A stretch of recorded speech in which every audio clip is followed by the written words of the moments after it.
But trademark for sure is very much in the kind of a mode where you can have national, international, and a particular category you can register yourself with the trademark. Correct. But again, it comes down to then having to apply for protection in every country. So at times it can be quite costly, but these days where a brand can go international quite quickly via social media or the internet, it's quite important to make an educated decision quite early where you envisage selling your products under specific trademark and then going to secure rights in those jurisdictions. Sure. So we have a scope there, but we have to be very good into the decision power, like we are deciding at the beginning of your trademarking that I'm gonna go extend to the global, but most of the small businesses don't think that way.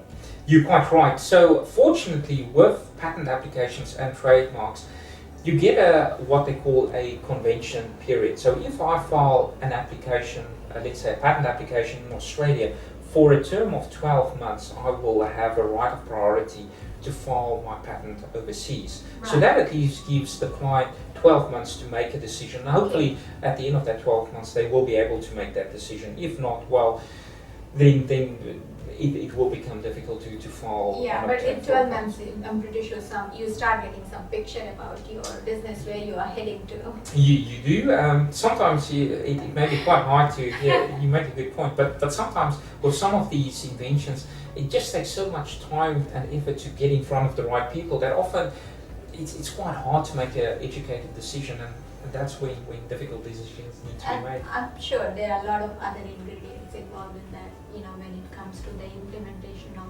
getting the popularity and making these kind of decisions. Correct. Yeah. So sometimes people make a decision that they think without having the real raw data informing them that this thing is going to be a commercial success, that they decide, well, we believe this is going to be a success, and they then do spend money on filing foreign patent applications because they feel quite confident they're sitting on a winner. Sure. So,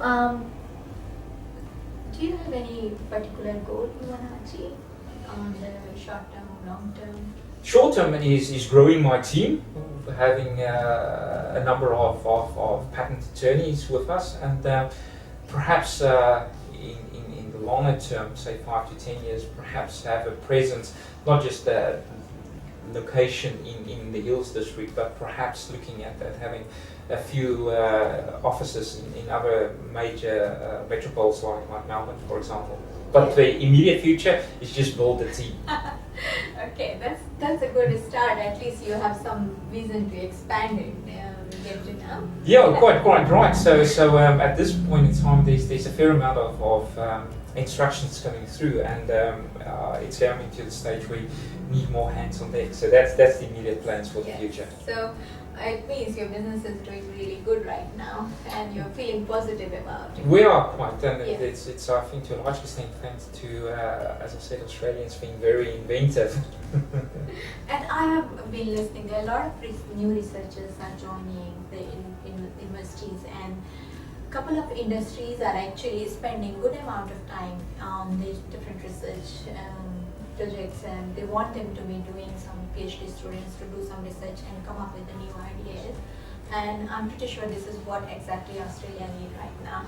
Quite right. You make a very valid point, because I think the traditional methods of manufacturing is probably being undertaken by lower cost jurisdictions. So Australia, being very inventive, probably will be an exporter of the intellectual property, those clever inventions that they come up with, and that's what they will be exporting, not necessarily products. So therefore, securing IP rights, that's going to be your capital that you will be relying on for the future, and where I think the future for Australian manufacturers will be coming up with really innovative products. Yeah, and looking at the future, a lot of people are talking about these days STEM, science, technology, engineering and maths for the younger age, for the kids, and I'm pretty sure when the new generation is gonna come up at the uni level, this industry is gonna grow faster.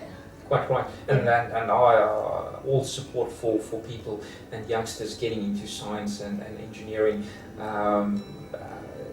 that's nice growth spots. I know people sometimes find science and maths perhaps a bit daunting at times, but I think if you have a science background and maths, the world's your oyster.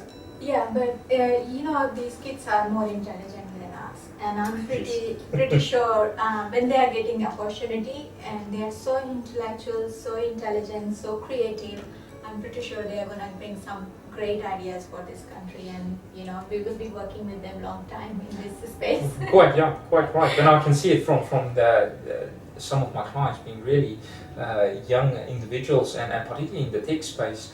The trademarks that I found, young people that are really entrepreneurial. Yeah, under 30s, they are coming up with the patents and new trademarks. Very much so.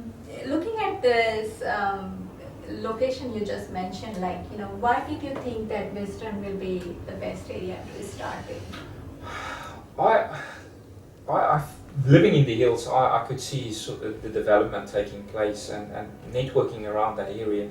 You could just feel the buzz that things are happening, and then also looking at the current service offering in the Hills District, it was clear to me that there was an opportunity for a patent attorney, and hence living in the hills, it's always the dream to be working close to home. I thought, well, this is now an opportunity. Let's give it a bash. And I'm pretty sure in being close to the family, I believe it's more productive as well.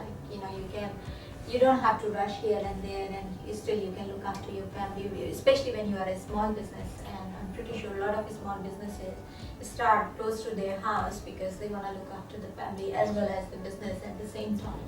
Yes, quite right. I think that was one of the key drivers for going out on my own, to have the flexibility. I've got a young family, to be able to see the family more, and not spending so much time commuting to and fro. So, and I'm happy to say that's paid off.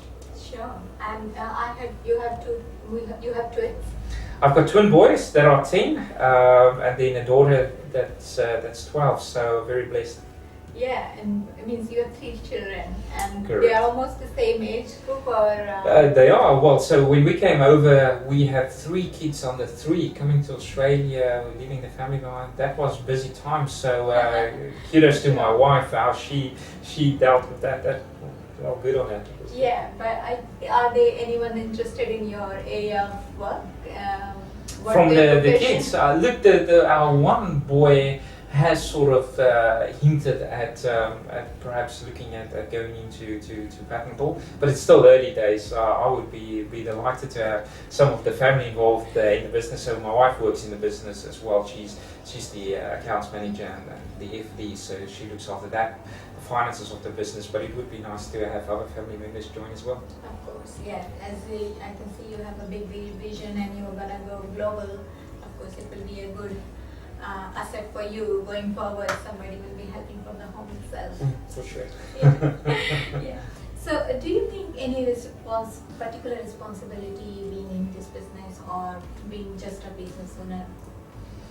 Well, I think being the business owner, it's quite different to how you think than being an employee. I think I used to be quite a bit naive to what the business owners and the partners decision making was, and how strategically they had to think. So now it's not about just drafting a patent document and servicing your client. You have to also think strategically about, well, where will the next client come from? Sure.